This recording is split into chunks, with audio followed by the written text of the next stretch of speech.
Tus clientes insatisfechos son tu mayor fuente de aprendizaje. Quiero compartirte un tema muy interesante, como lo son los pasos para poder determinar una exportación en nuestro país. Para iniciar a exportar, comprende una serie de aspectos, tales como lo es el compromiso, la calidad. En cada producto que tú exportas se va un poco de nuestra cultura y es por ello que es importante poder determinar cuál es la perspectiva que genera tu producto sobre el usuario final. Y ante ello tenemos aspectos muy importantes. Por aquí te comparto un PPT con la información para que puedas saber exactamente cuáles son las pautas a seguir para poder realizar una exportación. Muy bien, iniciamos. En el proceso para poder determinar si mi empresa va a realizar una actividad comercial internacional, creo que pueden suscitarse una serie de interrogantes, ¿no? Tales como ¿qué necesito para poder exportar? Pues aquí te presento los aspectos fundamentales, ¿no? Nos dice que para poder realizar una exportación tú tienes que determinar aspectos internos y aspectos externos. Los aspectos internos son todos aquellos que engloban características de tu producto, de tu empresa y del mercado al cual va dirigido tu producto. En esta oportunidad podemos plantearte las siguientes. Formalización de tu empresa. ¿Por qué te planteamos que formalices tu empresa? Porque como persona natural con negocio o como persona jurídica, tú tienes una serie de beneficios, pero también tienes aquellas limitantes que van a hacer que de cierta manera tu exportación se vea truncada con ciertos aspectos. Tales como, por ejemplo, si soy una persona natural, sin RUC, ¿puedo hacer exportaciones? Claro.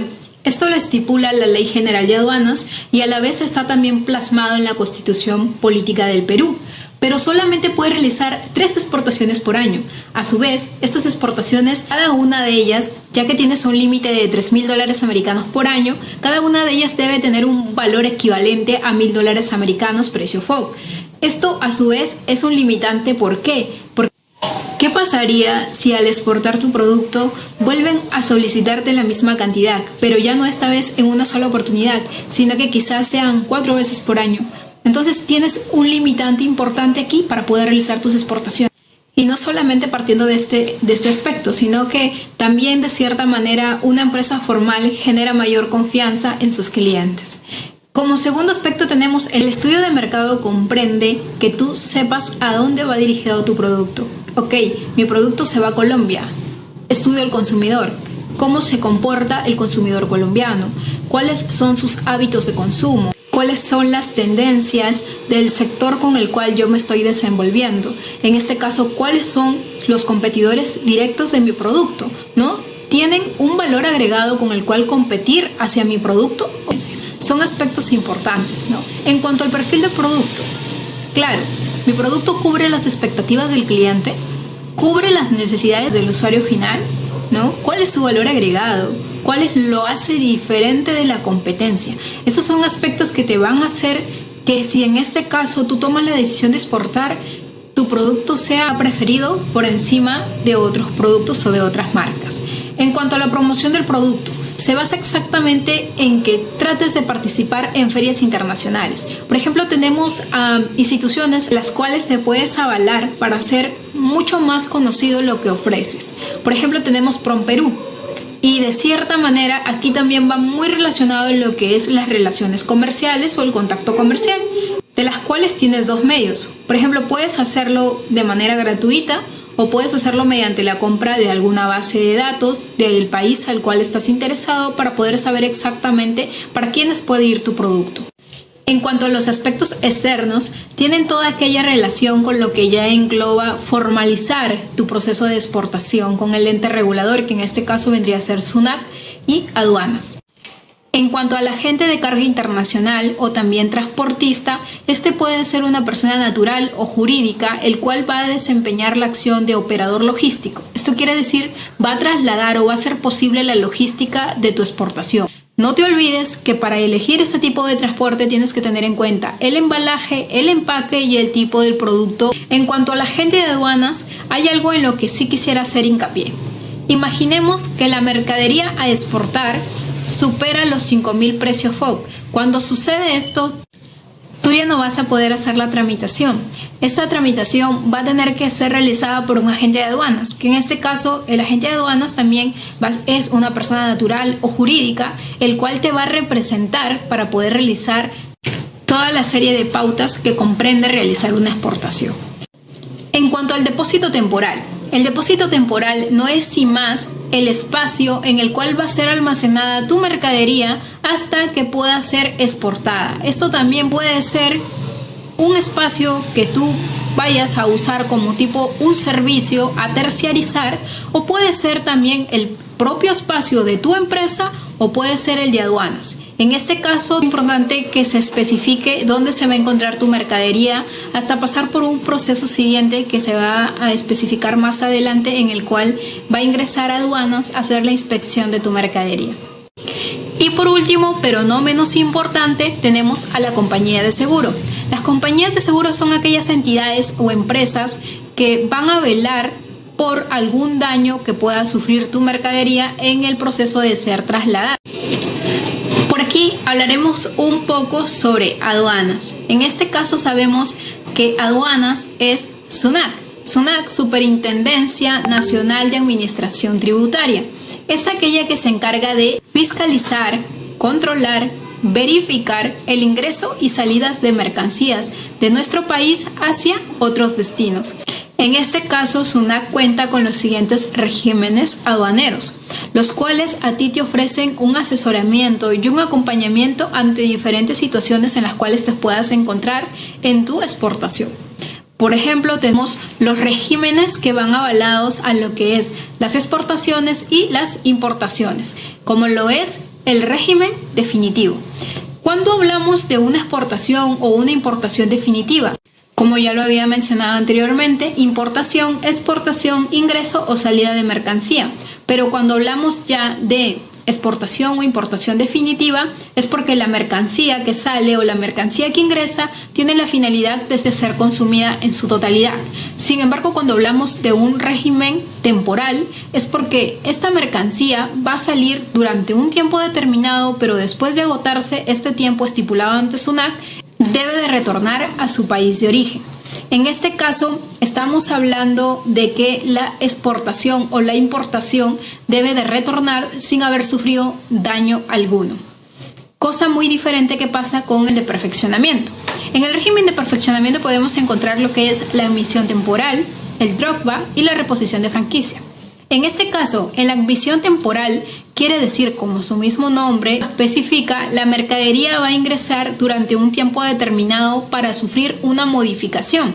Esto quiere decir, quizá, para sufrir algún tipo de añadidura al proceso industrial. Ok, y tú me dirás, ¿cómo se beneficia en este aspecto el exportador? ¿Por qué? Porque el exportador va a importar esta mercadería ingresa al país, se termina el proceso de manufactura, de ensamblaje o lo que se haya requerido para el producto, y este exportador va a determinar ante SUNAT, yo importé esta mercadería para hacer un proceso de perfeccionamiento y la estoy volviendo a retornar al país de origen. Entonces, lo que va a determinar SUNAT es que para este tipo de importación previa realizada no vas a estar efecto a ningún tipo de arancel o de impuesto. Y en este caso, obviamente, te beneficias como exportador. En el caso del dropback, lo que especifica el dropback es el 3% de la devolución del precio FOB de la mercadería importada. Pero, ¿qué mercadería importada? ¿No? En este caso, para acceder a esta devolución, tú tienes que tener ciertos requisitos o debes de cumplir con ciertos requisitos.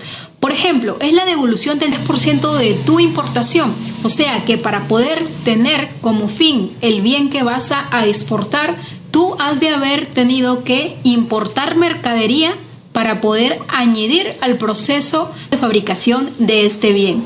Y en este caso tienes que tener en cuenta ciertas consideraciones. Por ejemplo, que en este caso la importación, tu precio FOB de importación no debe superarse al 50%, o sea, quiere decir solo a la mitad de tu exportación en precio FOB. Es decir, que si tu importación realizada supera al 50% de tu exportación, no accedes a este tipo de beneficio. En cuanto a la devolución de franquicia, podríamos decir que este es un beneficio ya mucho más peculiar, quizá al que puedas acceder en mayor consideración. Tiene mucha relación con el dropback, pero en este caso, este tipo de régimen amplía tus beneficios. Es decir, Tú, para poder realizar el proceso productivo del bien que ahora va a ser exportado, has importado cierta mercadería. Pero si es la primera vez que tú realizas este tipo de procesos, es decir, es tu primera importación, aún no va a ser devuelta, en este caso, la franquicia adquirida por exportación, sino va a ser devuelta en un segundo proceso de importación. Me explico un poco más. Ok, yo ya importé esta materia prima para poder realizar mi producto. Entonces ahora nuevamente me volvieron a hacer el mismo pedido, ¿no? El mismo pedido de estos productos. Entonces yo para esta segunda importación le muestro SUNAC, el cuadro de insumo producto, mira SUNAC. Yo para la primera producción realicé este tipo o usé este tipo de materia prima. Entonces, por favor, quisiera que se me realice la devolución, en este caso de la franquicia antes adquirida. Y por ende a ti se te va a devolver este beneficio de los impuestos o aranceles que hayas cancelado en tu primera importación. Este es la devolución de franquicia. ¿Y por qué es más beneficiosa? ¿Por qué? Porque este es acumulable. Tú puedes acumular todos estos certificados y puedes después transferirlos a otra persona que en el momento lo requiera. Ahora sí, hemos llegado a la parte más importante. Por aquí tenemos un flujograma de cuáles son las pautas o los pasos que se siguen para poder realizar esta exportación ya de cara a la regulación, ya con el ente, en este caso fiscalizador, ¿no? de las exportaciones. Por aquí en el primer apartado tenemos al despachador. Inicia el proceso y culmina el proceso.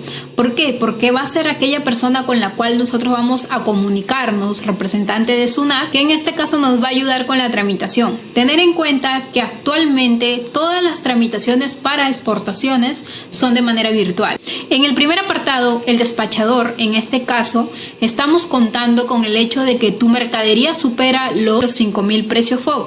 Y quizás te estarás preguntando, ¿por qué este ejemplo? ¿Por qué? Porque si tu mercadería no supera los 5.000 precios FOB, es un trámite mucho más simplificado, ¿no? Por eso dice trámite de exportación simplificada, porque es un trámite menos engorroso. Entonces, en este caso, no vas a necesitar el asesoramiento de un agente de aduanas. Sin embargo, en este tipo de procesos sí. Es por ello que se especifica todos los pasos a seguir para poder llevarlo a cabo. ¿Qué tengo que hacer yo? Redactar un mandato, ingresar a la página de aduanas, el cual es una base legal que le da de cierta manera la autorización a la agencia de aduanas de poder actuar mediante tu nombre en todo este trámite de exportación. Y en este caso, este mandato, cuando tú lo otorgas, automáticamente el agente de aduanas tramita lo que es declaración de la DAN. La declaración no es sin más que la aceptación de aduanas de toda la documentación que tú estás dejando. Aduanas, mediante ello, que toda tu tramitación o toda la documentación entregada es verídica. En este caso ya, digamos, regresamos al proceso de la numeración de la DAN. Ok, tu DAN ya fue numerada. Entonces, ¿qué debes hacer? Comunicarte con el transportista que tú has elegido, con el tipo de transporte que has seleccionado. Tú vas a coordinar con el transportista, vas a brindar las cualidades de tu carga y en este caso el transportista procederá a hacerte la reserva de carga o también el RCA. Tener en cuenta que en este flujograma cada proceso se realiza en consecuencia al anterior. Quiere decir que si aún no te han realizado el RCA o la reserva de carga, en este caso no vas a continuar con tu proceso porque tienes que tener el anterior documento para poder proceder. Entonces, aquí en el flujograma nosotros ya tenemos la reserva de carga. Y ok, yo ya tengo el transporte con el cual voy a trasladar mi mercadería. Ahora, ¿qué necesito? Identificar cuál tipo de depósito voy a utilizar. De repente va a ser el de mi empresa, quizá voy a contratar algún operador logístico o quizá voy a hablar con SUNAC para que me pueda admitir en su depósito temporal. Aquí en el depósito temporal a ti te van a admitir dos tipos de documentos, el RM y el RCE. RM es la recepción de tu mercadería. Al ingresar al depósito, automáticamente te tienen que extender un documento en el cual ellos están confirmando que tu mercadería está ingresando al depósito temporal. Ten en cuenta que toda la tramitación para las exportaciones actualmente es virtual. ¿Qué quiere decir? Que al momento que te admitieron tu RCE, tu reserva de carga, tú la subes al portal de aduanas. Luego buscaste tu depósito temporal en el cual va a ser recepcionada tu mercadería. Ok, te extendieron una recepción de mercadería. La subo al portal de SUNAC y automáticamente SUNAC te brinda a ti la información de dónde tu mercadería va a ser revisada. Quizás tú dijiste en el local de mi empresa o en un depósito temporal de una persona externa, ¿no? Externa. Ya, entonces, Aduanas te va a decir, ok, la inspección va a ser realizada de la siguiente manera. Esto va a tener en cuenta el lugar en el que se encuentre y el tipo de producto que en este caso vas a exportar. Teniendo en cuenta estas características, SUNAT te dice, bueno, vamos a ir a hacer la inspección. Ten en cuenta que a ti en este apartado aún no se te otorga el color del canal. O sea, quiere decir que si tu mercadería estuvo ok, SUNAT no te va a decir tienes canal verde. O si tu mercadería aún necesita pasar por otro tipo de control, no te va a decir tu canal es rojo. ¿Por qué? En este caso, SUNAT va a esperar hasta que tu mercadería ingrese a la administración portuaria para poder determinarte, oye, tu canal es este. Y como anteriormente a ti no se te anticipó qué tipo de canal tenía tu mercadería, entonces se te brinda la RCE. Es aquí donde se realiza todo el proceso de embarque. ¿Por qué? Tu mercadería ingresa al puerto, se te otorga la RIC. Es el registro de ingreso al puerto. Automáticamente se te otorga el tipo de canal que tu mercadería obtuvo. Quizás es un canal verde, o quizás tu mercadería aún necesita tener un tipo de reconocimiento físico y revisión de la documentación. En este caso no se te puede otorgar el CAE, es decir, la carga a embarcarse. Si tu canal fue rojo, entonces tú te quedas en el RIC, esperas a que te designa SUNAT. Pero sin embargo, si tu canal fue verde, tú pasas a recibir el CAE, es la carga a embarcarse. Aquí esta documentación también tienes que tener en cuenta que se la tienes que brindar a SUNAT. Ya una vez entregada esta documentación en el sistema, tú lo que tienes que hacer es esperar a que se te confirme que tu carga o tu mercadería ha sido asignada a tal contenedor. A pesar de que se te otorga el CAE, en este caso tu mercadería tendría que pasar a ser ingresada a los contenedores. Pero ¿qué pasaría si el contenedor último en el cual iba a ingresar tu mercadería se llenó? Entonces, en este caso, no puedes pasar al siguiente proceso. Es por ello que se espera un tiempo prudente para poderte entregar luego, en este caso, el siguiente documento que vendría a ser la carga embarcada antes del zarpe.